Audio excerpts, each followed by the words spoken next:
Na kusalimu popote ulipo duniani, na kupenda sana na kujali sana kwa sababu we pia unanijali kwa mwaminifu kwa ajili ya kuangalia taarifa zetu na matangazo yetu kila kukicha. Hii ni Tukutane TV. Juma Masuku, kwa nyuma kamera ni Pepe Wilonja. Kama nilivyokujuza mpendwa mtazamaji, kwa sasa tunajikita katika kijiji cha Luvungi tarafani Uvira ili kukuletea habari zilizo sahihi kwa ajili ya nchi yetu ya Jamhuri ya Kidemokrasia ya Kongo. Mpendwa mtazamaji, msemaji wa chama cha CNPSC cha Mheshimiwa William Amuri Yakutumba kwa mara nyingine tena ameitisha vyombo vya habari ili kuweza kueleza habari ambazo zinakuwa zinazagaa kwa ajili ya wazalendo wote kwa ujumla, zisizokuwa sahihi na habari ambazo zinasemwa sana. Hivyo Mheshimiwa wa Obwela Mwila Dalton amerudi tena kwa mara nyingine kuitisha vyombo vya habari na kuweza kueleza kwamba yote ambayo yanaongelewa yote yanakuwa ya uongo. Amekanusha habari zote zinazozagaa kwenye mitandao ya kijamii, habari zote zinavyokuwa zinazagaa ndani ya nchi. Hivyo ameweza kutia kila kitu wazi, na ningependa mpendwa mtazamaji upoteze muda wako kidogo kwa ajili ya kufata taarifa hii mwanzo hadi mwisho. Nilisema aina ya vita ni nyingi, hiyo ni mojawapo ya aina ya vita. Na mambo ya pesa ni magumu. Unajua, ingelikuwa kama sisi tulipata pesa, ingelikuwa tulipata pesa sisi kama M23 bari RDF sai kwa nasemea Lubumbashi.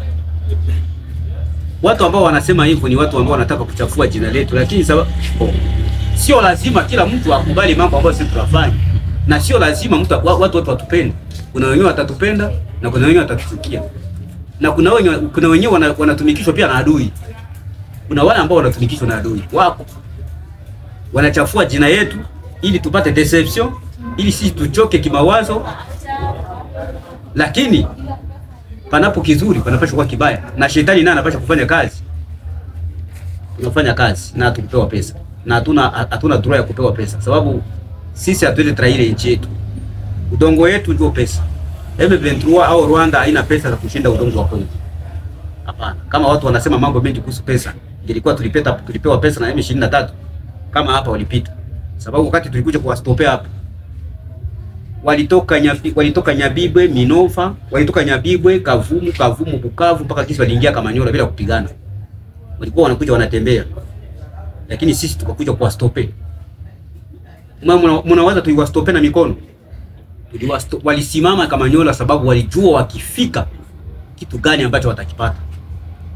Na ndio maana tuliwasimamisha hapa. Kama mtu anasema tumepewa pesa, ni mtu ambaye ana mapungufu ya akili ya kutokujua tulitoka wapi na tunaenda wapi. Na ule mtu pia ajue Bukavu ilishikwa kwa nini, Kavumu ilishikwa kwa nini, faiblesse ilitokea wapi, mapungufu ilitokea wapi, na sasa kwa nini adui anasimamishwa Kamanyola. Ni yule mtu atakomante vile sababu ajui. Ila sisi tuko hapa, hatutasikia mambo ya watu, hatutasikia maneno ya watu, sio lazima watu wote watupende. Asante. Na kulingana na hayo ambao nakwenda kuongea sasa hivi, raia wanaendelea kuteseka katika mji wa Bukavu na wanaendelea kuzungumza mengi. Tukiangalia ubakaji unazidi, mauaji ya kimbari ambayo pia inayayusha mioyo ya watu zaidi wanaopatikana pia hata diaspora. Jambo hili kama ninyi wazalendo, je, mambo haya hamyaoni kwa raia ambao wanaendelea kuteswa na M23 katika mji wa Goma pia hata na Bukavu? Kuna raia ambayo unajua, raia wetu wengi ni watu ambao hawakuwa prepare. Ukiangalia wakati M23 ilikuja katika mji wa Bukavu, wakati walikuwa Goma, wakati walikuwa karibu na Kavumu, kuna raia ambao walikuwa wanaandika kwa marezo sosio wasema wanahitaji M23 iingie Bukavu. Wachache sana wanaona mbali, lakini kwa sasa wanajutia. Lakini hatutaangalia hivyo. Kinachohitajika hapa ni kusema twende tukomboe ndugu zetu ambao wako Bukavu wanateswa. Sababu ni kweli wanateswa kabisa. Gari za watu zinaenda Rwanda, pesa zinaibwa, watu wanauawa kiolela, watu wanabakwa, minere wanabakwa. Ni kusema ni kao yenye iko total, yenye iko katika mji wa Bukavu na Goma. Maeneo yote ambayo inashikwa na M23 tuko matatizo makubwa, na tuko na wajibu na obligation ya kufika huku twende tukomboe ndugu zetu. Kuna habari ambazo zinazagaa ya kwamba jeshi la taifa FARDC na kuwa na mbinu ya kuweza kujibadilisha kuwa magaidi wa M23 hususan katika jiji la Uvira. unaweza kutuambia mna ushirikiano gani na vikosi vya FARDC ambavyo vinapatikana maeneo haya? Hiyo ni mahabari ya watu. Kuna ushahidi kuhusu hiyo? Utakuta hakuna ushahidi. Ni marezo sosio. Ni kusema sisi kama vile wanajeshi, sisi kama vile wazalendo, hatutumike kazi kufuatana na marezo sosio inasema. Sisi tunatumika kazi kufuatana na mipango ya kazi zetu. Na watu wakisema wanataka kubadilika, wanataka kufanya nini, hiyo ni mambo yao. Lakini tuko makini. Hatutadharau habari, tutatumikia habari kazi, lakini serikali yote haiwezi ikageuke kusema wanataka kuwa M23. Kumekuwa komanda wa mpya, huko kiongozi wa mpya wa kijeshi ambaye ameteuliwa, amekuwa nommé mu 33e region militaire, na ni mtu ambao sisi tunaaminia, tunajua kama tuko na uhakika ya kwamba Sud Kivu imepata kiongozi mwenye ataweza kabisa kufanya lolote ili miji ambayo inashikwa na M23 ikombolewe. Hatuna uhakika kwa hiyo habari. Ni marezo sosio.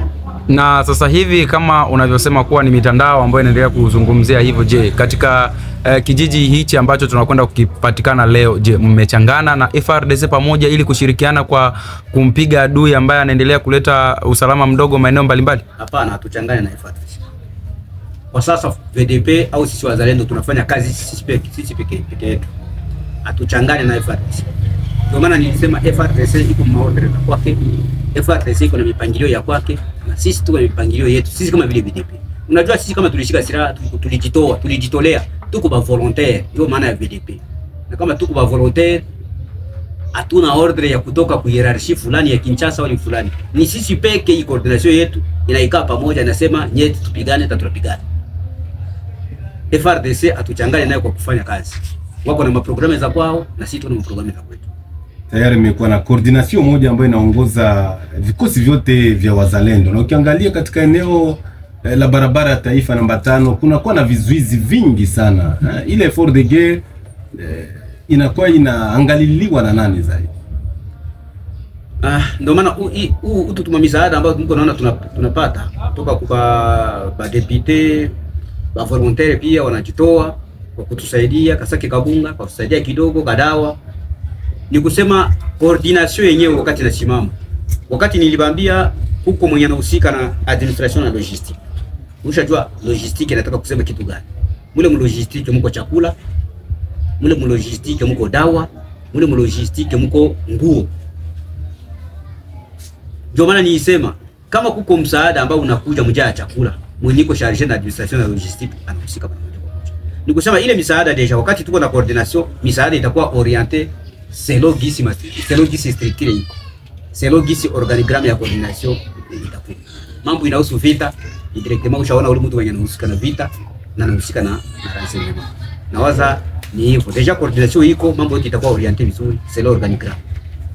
Na sasa hivi ukiangalia kwamba vizuizi inakuwa kama vile ni kero kwa raia na tayari mmekuwa na coordination moja. Nini mnapanga kutokana na vizuizi hivi? Hakuna tena kizuizi. Coordination hii imeundwa hapo nyuma. Hatujafanya wiki mbili. Na unajua baada ya watu kuunda kitu, ukishaunda kitu kama vile coordination, ukishaunda kitu kama vile structure, unapanga matribution, wewe unahusika na hiki, wewe unahusika na hiki, wewe unahusika na hiki. Na sio kusema wakati watu wanateuliwa na mpaka moja kwa moja wanaanza kazi. Unakuwa kama ligne de conduite, ligne à suivre za kazi, consigne za kazi. Na hizo consigne na ligne de conduite ndio zenyewe zikamata muda, mliona tukamata muda, lakini tayari mko mnaona pilika na mko mnaona mahali ambapo tunafikia. Licha kwamba mateso kuna baadhi ya raia wanayashuhudia kwa wale raia ambao wanapatikana katika mji wa Bukavu, lakini kuna bado wengine malide wa eneo hili la Sud ambao bado angalikiwa na wahitaji kuweza kuachia adui njia kwa sababu ya ukombozi. Labda sijui na ujumbe gani kwa raia ambao bado kuna mawazo kama yale?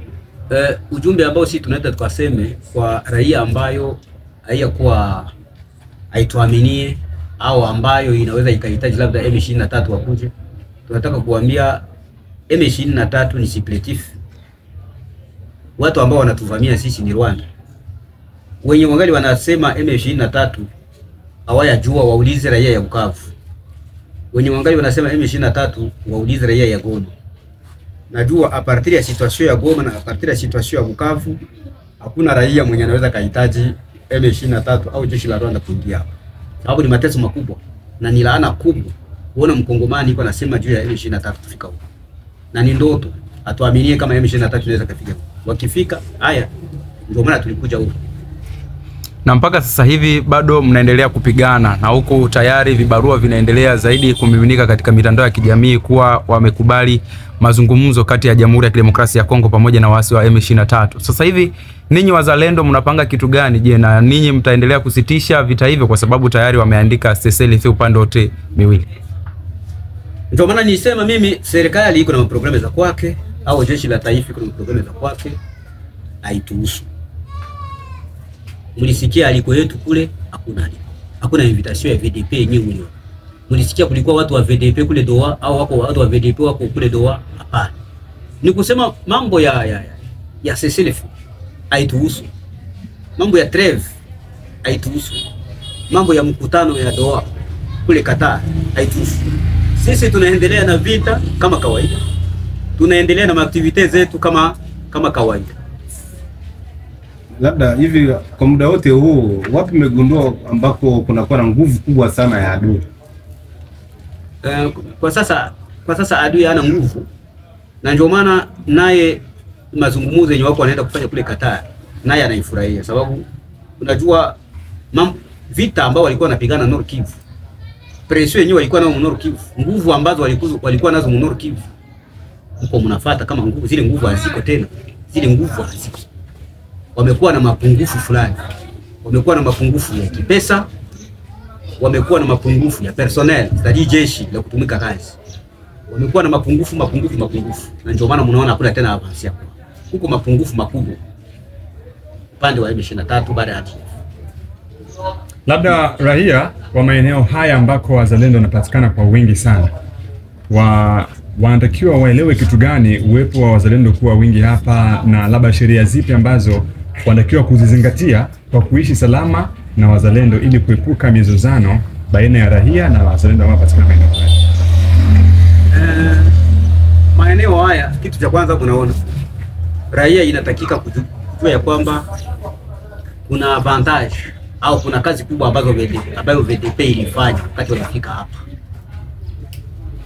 Nilisema tena, isingelikuwa presence yetu sisi VDP hapa, kama wengi wangekuwa kwa Burundi na wengine wangekuwa Tanzania, lakini kwa sababu sisi tulisimama tukasema adui asipite, mpaka sasa hivi tuko hapa. Mko mnaona deja shule ziko zinafunguliwa, watoto wanatoka kwa masomo, mko mnaona wanapita barabarani. Sio mnaona wanafunzi wanapita barabarani? Wanafunzi wanapita barabarani sababu sura ya amani iko. Na hiyo yote ni faida yetu sisi VDP sababu tuko hapa. Cha tatu ni kusema hivi, kitu ambacho kinaweza leta matatizo fulani ndani ya jeshi, tungeomba raia wa mama au wachuruza hizi pombe za makali. Hizi pombe za makali ni pombe ambazo zinasumbua, sababu askari akisha kamata mvinyo wa hizi pombe za makali anapoteza pia akili na hata kuwa active kwa kufanya kazi yake. Tungeomba raia au wa responsable wa chef coutumier wakamate kameme mkazo juu ya watu wao ambao wanachuruza, sababu sisi wa askari tukikamata jukumu watasema askari wanatuvamia. Lakini tungeomba wa chef coutumier wa autorite locale wakae chini na raia yao, waionyeshe madhara ya vinywaji, waionyeshe madhara ya drug. Hiyo drug inaweza ikasababishe jeshi letu lisitumike kazi ipasavyo, inaweza sababisha kuwe indiscipline ndani ya jeshi, hata pia udhaifu wa raia yenyewe inaweza kuwa na madhaifu fulani kufuatana na kinywaji, kufuatana na madhaifu. Hiyo inaweza kusema. Cha kumalizia ni kusema tunaweza tukaombe raia hii iwe kimya iwe na iendelee kuwa na amani. Hakuna kitu ambacho kitakuja kuwasumbua hapa. Tumesimama na milima yote tumefunga, na mpaka hivi sasa tunaendelea na madeployement za kusema kazi ipo na itaendelea kuwa. Wawe na amani, wawe tranquille, wawe pose, wafanye kila mtu kazi yake. Ndio kwa sasa hivi kunaonekana kuwa na maderapage kidogo kwa miongoni mwa askari wa vikosi vyenu, kwa sababu kuna wale ambao wanakuwa kiendesha vitendo vya kuweza kuua raia. Sijui hatua gani, azimio gani ambazo mnakuwa mnazichukua kwa raia ambao wanaonekana kwa jeshi ambao wanaonekana kuua raia bila hatia. Labda Mungu na habari ya kwamba kuna askari wetu ambao waliua raia. Hatuna askari tangia sisi tufike hapa, hakuna askari wetu mwenye alishaua raia. Ni habari za uongo. Kama mngekuwa na mtu ambaye mnajua huyu alikufa na askari wetu ndio amemuua, mngesema. Lakini maeneo zote hizi hakuna askari wetu mwenye alishaua raia. Haiko. Labda ni kipi ambacho kinaweza kikamkuta huyo askari ambao kwa bahati mbaya kafanya hiyo kitendo? Kwa bahati mbaya askari mwenye anaua, sisi tuko na taratibu. Unapoua sheria iko. Mimi siko minister wa justice, lakini nawaza sheria iko ya kuadhibu mtu ambao anafanya kitendo cha mauaji kama vile katiba inasema, katiba yetu. Viko sehemu tofauti kama vile tukiangalia Fizi, Baraka, vikosi vya hiyo coordination ambayo inaongoza wazalendo wote, na kule kuna baadhi ya wazalendo ambao tayari wameua raia. Wale hatima yao itakuwa ni nini zaidi sana, kwa sababu inasemekana kwamba sasa hivi sheria haipo tena. Sheria iweze kuwa sheria iweze kosa, sheria iko wapi hapa? Sheria haiwezi kuwa sema hii saa sheria hakuna, sheria itakuwa kesho. Sheria inapaswa kuwa muda wowote, sheria inapaswa kuwa saa zote. Ni kusema mwenye anauana, unapoua mtu sheria iko ya kukuadhibu. Sheria inaadhibu kosa kama vile iko. Lakini labda tukirudi nyuma kidogo katika jiji la Baraka ambako mlipokuwa, sasa hivi inasadikika kuwa milio ya risasi inaendelea kusikika kila kukicha, ambako wazalendo wanaendelea kupiga milio ya risasi kama wanavyotaka. So wakiwa katika mambo ya kunywa huo mvinyo, wakijisikia kupiga milio ya risasi. Pia hata raia, kuna wale ambao wanalipa baadhi ya wazalendo pesa 1000, 2000 kwa sababu ya kupiga milio ya risasi hovyo. Labda tukio hilo mpaka sasa hivi mmechukulia vipi jambo hilo kulikomesha? Situation ilikuwa mbaya. Unajua wakati mji wa Bukavu ulishikwa na M23, Sud Kivu iliingia mu situation ya mbaya zaidi. Na wakati Sud Kivu iliingia mu situation ya mbaya zaidi, kwa kurekipere tena situation ijiretablir, irudie sawa vile tulikuwa nyuma, ni kazi kubwa ambayo tulifanya. Ni kazi kubwa ambayo tulipita mu episode, tulipita mu situation moya mbaya. Nasema kurudia kama vile tulikuwa si jambo rahisi, lakini tuko tunajikaza kwa kusema risasi isiwe inapigwa, na jinsi ilikuwa inapigwa na mpaka sasa imepungua, lakini unaweza kuwa mashahidi imepungua, haiko tena hivi, na mpaka tunaendelea kuadhibu. Anaposhikwa anapiga risasi ovyo, tunamfunga, tunamwadhibu kama vile sheria inasema. Polepole tutamaliza, polepole tutarudia kama vile tulikuwa, lakini haikuwa rahisi.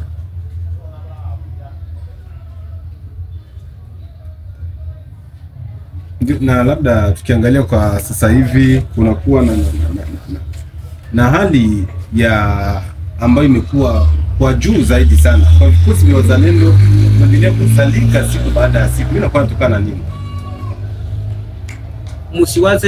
Msiwaze kama askari akienda kuvita anaenda kanapiga ngoma.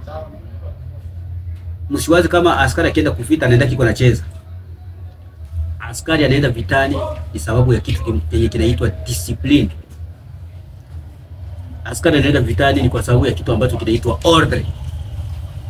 Anapopewa maelekezi na ile discipline inamsaidia, anaenda kutumika.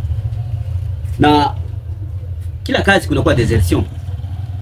Hata kulima shamba, unaweza kuwa na watoto wako, unaenda nao shambani, kuna wenye watatoroka kushambani. Hata kwenye shule, kuna wanafunzi ambao wanaenda kwenye shule na watatoroka shuleni. Anarudia anataka kudanganya baba yake, sasa hivi nishasoma. Ni kusema desertion ni kawaida. Lakini chenye tunaangalia zaidi sana, wengi ndio wako ndani ya kazi. Wadhaifu hawawezi kosa katika entreprise. Wadhaifu hawawezi kosa mu society. Ni sharti wadhaifu wao. Lakini wadhaifu hawatazuia wenye kuwa na nguvu kutumika kazi. Deserter anafungwa, tukimkamata deserter tunamfunga. Lakini hawatazuia wenye wako active kutumika kazi. Sasa hivi kuna video ambazo ziliweza kusambaa kwamba tayari vikosi kutoka kule mkoa wa Maniema ambavyo vilikuwa vikiongozwa naye Brown zimekwisha kurejea maeneo ambayo wanapozoea kuendelea kuishi. Kuna ukweli wote kutokana na taarifa hizi? Nilipata habari ya kwamba yeye Kamanda Brown alirudia kwao. Sikujua shabaha, mimi siko msemaji wa kwake, ila najua alirudia. Ni lazima mtafute namba zake za simu, muulize kwa nini, sababu sisi tuko huko. Alikosa malengo wala alifanyaje? Muulize kwenye simu. Mimi siko msemaji wa kwake, mimi niko msemaji wa coordination.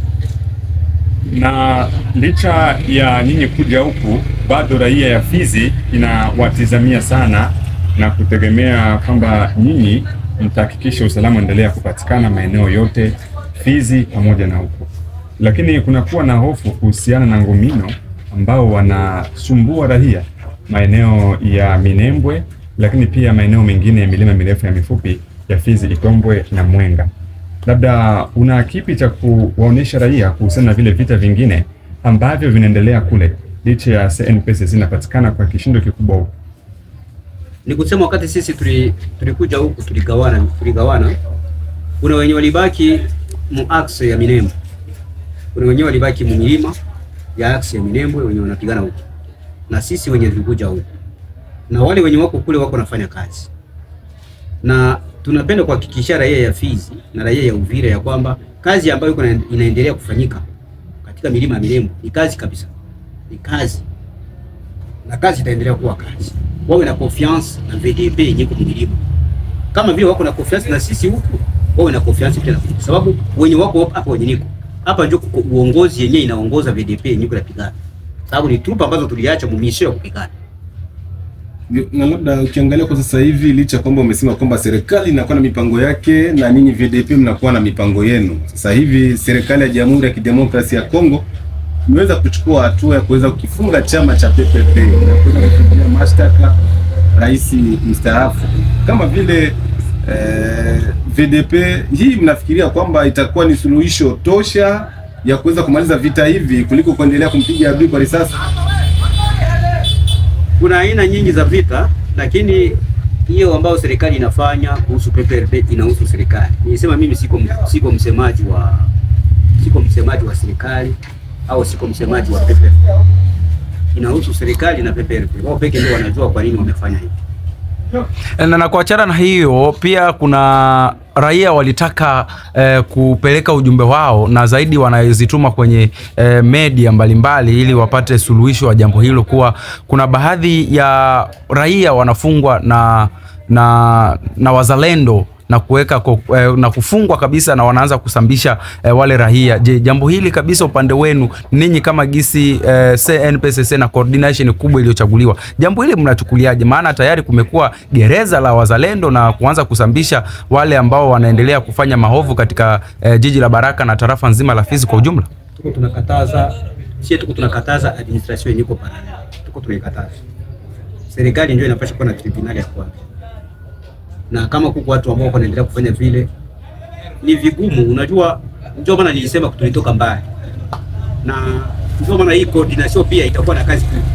Hii coordination itakuwa na kazi pia ya kuboresha mambo fulani fulani, ya kurekebisha mambo fulani fulani. Kama ile administration parallel nayo pia inapaswa kurekebishwa. Najua ni kazi ambayo coordination kwa sasa wako wanajiandaa kufanya kazi. Asante. Siku zilizopita kuna wanawake na wanaume waliotembea utupu ndani ya mji wa Baraka kwa madai kwamba wanakuja kuleta uwezo kwa Kamanda Amuri William Yakutumba ili awe rais wa nchi hii ya Jamhuri ya Kidemokrasia ya Kongo katika siku zijazo. Hali hile ya kutembea utupu kama vile CNPSC mlipokea namna gani? Kitu ambacho kinaonyesha mtu yuko conscient, kitu ambacho kinaonyesha mtu ni nguo. Ukisha kuwa bila nguo, wewe sio mtu tena. Ukisha kuwa mtupu, wewe sio mtu. Uko kichaa, yani uko mwenda wazimu. Ni kusema kama watu wanavua manguo, wanasema ndio kutakuwa uwezo wa kugomboa nchi, ni bazimu. Na wale watu, unajua CNPSC tuko na kanisa ambayo inaitwa Chipukizi la Haki. Na kanisa ambayo inaitwa Chipukizi la Haki, Chipukizi la Haki ni Yesu. Sasa hakuna nafasi Yesu aliandika watu watembee utupu ili uwe na nguvu. hakuna hiyo fasi. Hakuna fasi ambayo hakuna fasi ambayo maandiko inasema vua nguo ili uwe na uwezo. Hiyo fasi hamna. Walifanya hiyo ni ugonjwa, wana mapungufu fulani ya kiakili. Lakini ilikuwa ni kwa faida ya kamanda unaposema kwamba ni njaa, lakini nafikiri kwamba watu waweza kuelewa kama watu watanielewa. Watu watanielewa. Kama nasema ni watu ambao waligonjwa, watu watanielewa. Sababu wapi waliwaambia ukivua nguo utakuwa na nguvu? Waliwaambia wapi maandiko fulani ambayo inasema ukivua nguo utakuwa na nguvu? Na ukiwa na nguo hauna nguvu. Nani aliwaambia hivyo? Ni kusema wana walimu. Sisi SNPCC nawaambia mjina la SNPCC na mjina la sisi coordination. Mjina la coordination wale watu wana mapungufu ya akili na hawakutuma na coordination wala hawakutuma na SNPCC kama vile walisema. Mheshimiwa William Amuri ya Kutumba hawezi ambia watu wavue nguo ili apate nguvu. Nguvu zinatoka kwa Mungu. Nguvu zinatoka kwa Mungu. Nguvu zinatoka kwa wakongomani wenye wako na akili. Nguvu hazitoke kwa wakongomani wenye wanatembea uchi. Kwa sasa hivi labda raia wanatufuata kwa muda huo, hawafahamu hivi tuko katika kijiji gani? Hapa tuko Ruvungi. Hapa tuko Ruvungi. Na waza niliwapokea, mlifika ku parking pale, ku parking kwa mlifika ndio Ruvungi, na hapa ni Ruvungi. Pale mbele unaona ni centre de santé ya Ruvungi iko pale yangu pale, iko pembeni yangu. Hapa kwa tuko ni Ruvungi. Hapa na Kamanyola ni 5 km. Labda ujumbe wako kwa raia wanaokusikiliza kwa muda. Kwa raia ujumbe ni kusema sisi tupo na tunawatangazia, tulifanya coordination. Walikuwa wanatulaumu aseme sisi wazalendo hatuko kimoja, sisi wazalendo kila mtu yuko anafanya vyake. Tunatangazia raia ya kwamba kwa sasa tuko kimoja. Kwa sasa tumefanya coordination hii moja. Tunaambia raia kama wakati tuko kimoja tutakuwa na nguvu. Tunaomba pia raia unge mkono, itusaidie kama vile ilitusaidia, ituunge mkono kama vile tuunga mkono, ili hii kazi ambayo coordination iko naandaa itembee kwa haraka, hii kazi ambayo coordination inapewa itembee vizuri. Usikue tofauti kati ya wazalendo au kati ya VDP na raia. Tunaomba raia na VDP wote wao kimoja. Hiyo itatusaidia sana, sababu raia ni kama vile maji na sisi jeshi ni kama vile samaki. Maji ikikauka, samaki hatapata chakula, samaki hataishi. Na ndio maana tunaomba raia. Hivi raia unaona pa Ruvungi, unaona Ruvungi watu wako wengi. Watu wako wengi, wanafungua soko, wanaenda kwa masomo, kila mtu anafanya activity. Wa motari mko unaona wanapita. Hao watu kama hawako na sisi hatutakuwa. Lakini pia kama na sisi hatuko na wao hawatakuwa, sababu sisi tunawalindia usalama. Ni kusema tunapenda kuwe confiance, mahusiano kati ya jeshi na raia au kati ya raia na VDP. Ndio, mpaka sasa kuna baadhi ya raia ambao wameshapoteza matumaini na mipango yao ni kukimbia kwenda mbali. Labda una neno gani kama la kuwapatia matumaini raia ambao tayari wameshapoteza matumaini na vita hivi ambavyo vinaendelea mashariki mwa Jamhuri ya Demokrasia ya Kongo? Vita inaweza anza siku moja, lakini kwa kumaliza ni vigumu. Lakini pamoja na Mungu na pamoja na imani na kisi tumejitoa, vita inaenda kuisha. Hii vita inaenda kuisha. Ni mambo ambayo labda sio kila raia ataelewa, lakini hii vita iko njiani kwa kwenda kuisha. Wasipoteze matumaini. Vita inaenda kuisha na watabakia na amani. Unaposema kwamba vita inakwenda kuisha, itakuisha katika njia gani kama? Njia inakuisha kwa njia yoyote hiyo. Lakini sisi tunaongelea mambo ya vita. Sisi tunaongelea mambo ya vita sababu sisi ni watu wa vita. Na sitawaambia itaisha kivipi. Ili mimi kama vile mwanajeshi nawaambia kama vita itaisha. Na raia isitupoteze matumaini. Sababu ungepoteza matumaini kama wangetuona. Lakini wakati wametuona tumesimama, sio lazima wapoteze matumaini. Tunakushukuru. Asante, mimi nawashukuru.